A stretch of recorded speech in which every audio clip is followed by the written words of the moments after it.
Carl Panzram. Born in 1891 in Minnesota, Carl Panzram was known as the most sadistic serial killer in history.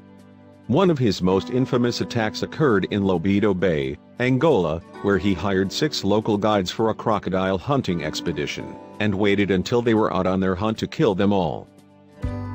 He shot all 6 and fed them to the crocodiles in the river.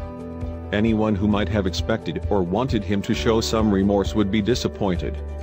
For all of these things, I am not the least bit sorry, Panzram explained in his autobiography, which he wrote while in prison. I hate the whole damned human race, including myself. Panzram's nature could best be attributed to his brutal upbringing. After his father left the family, the then 8-year-old boy began to steal. When he was caught, he was sent to a reform school called Red Wing. From there, things only got worse. At the reform school, he was subjected to beatings and rape. Later, following his graduation and release from the school, Panzram began sleeping and traveling on freight trains. It was during one of these journeys that he was gang raped. This was the sort of horrifying history that led him to commit many of his most heinous crimes.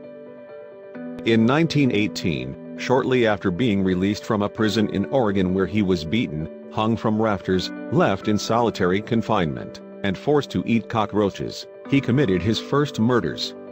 Using stolen money, he bought a boat in New York, and hired 10 sailors to work it. Then, he plied the men with alcohol until they were asleep, where he shot them all.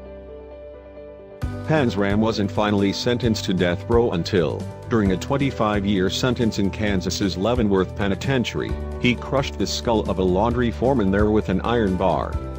His anger was such that, even as he stood on the gallows, he reportedly shouted, "Hurry it up, you Hoosier bastard."